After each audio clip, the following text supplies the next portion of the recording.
Satellite is a great feature to handle and manage all the repositories that you need. Can be Red Hat repositories or third-party repositories.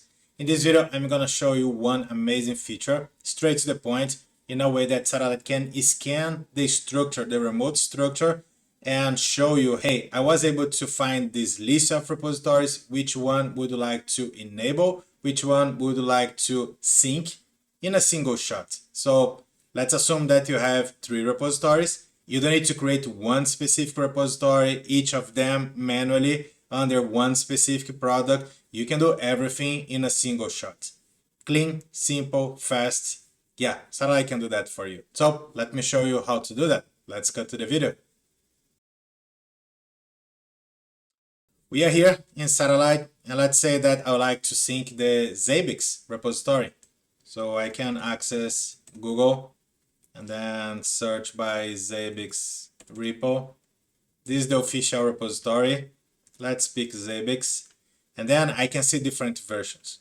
If you say, Wally, can I sync all of them or can I search all of them? Definitely yes. This will spend more time, but this should be the URL in question. Let me get one specific portion here to be fast, and then you see how this works. And based on that approach, you can move it on and adequate this to your needs. So let's pick the latest version because I'm using this version of Zabbix. This is the client I'm looking for, 7.4. I can see here release and unstable.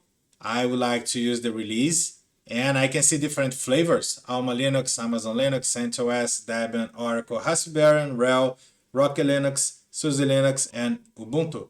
So let's pick RHEL, and then I can see RHEL 7, 8, and 9. Again, Wally, can I sync to all of them? Yes, you can. But stick with me, my friend. Pick RHEL 7, 8, and 9. Basically, what normally we do is, okay, I need 3 repositories for the version 7.4. Version 7, I can see that we have source and no arc. This is the structure. So I will need to copy this, go to my Satellite, create a third-party repo, and move it on, providing all these steps. And then after that, I would like to return here, 8, no arc, copy this one. And why this link? Because we can see the repo data over here. This is the standard structure or the top level of one RPM repository. So I can copy this, come back, and create one more repo.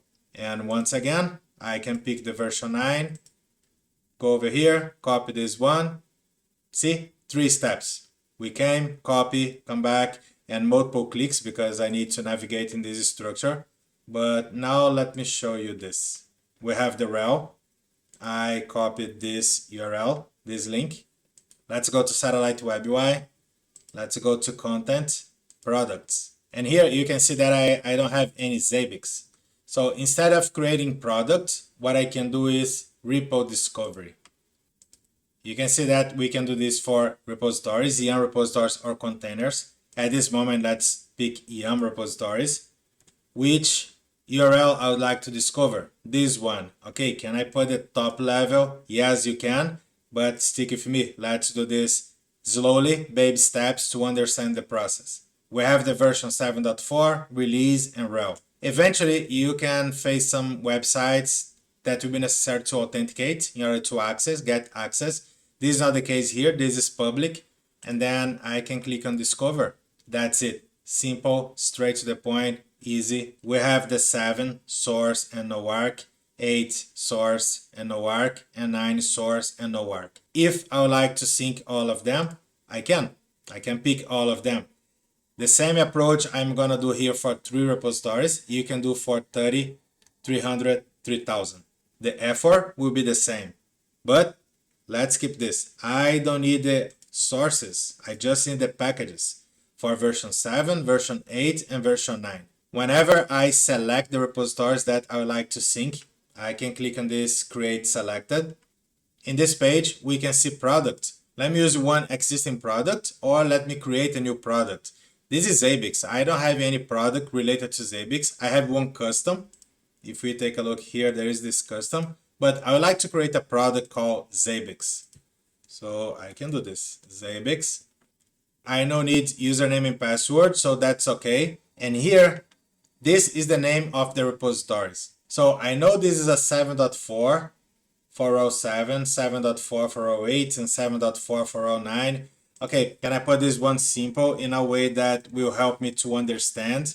Yes, 7.4 underline 7 or row 7, 7.4 underline 8, and 7.4 underline 9. I can get rid of this, I can change, no big deal.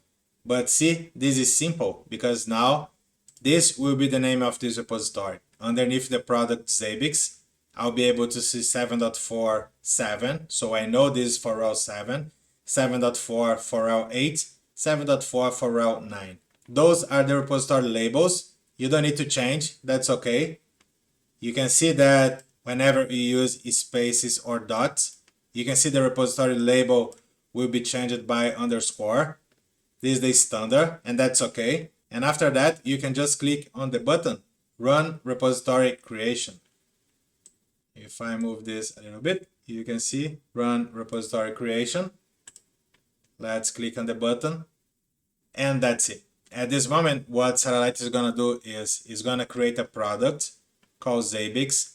It's going to create all the repositories underneath that product, and the repository will be there. Wally, will they be synced? No, just creating the repository. The next step is just sync the contents, and that's it. And here we are. Look at that. Repository created, repository created, repository created. I'm gonna keep this one. Let me open a new tab, products. We can see now Zabbix as a product. Underneath, we can see those repositories 7.47, 7.48, 7.49. None of them with packets because they are not synced or they were not synced yet. And definitely I can select all of them. Hit the button, sync now, be happy, and that's it. Totally deserves your subscription. If you enjoyed this video, don't forget to subscribe in our channel. Also, feel free to join us in our Discord channel. It will be a pleasure to have you around. Let me know down below in the comments if you have any questions, and I'll see you in the next video. Take care. Bye.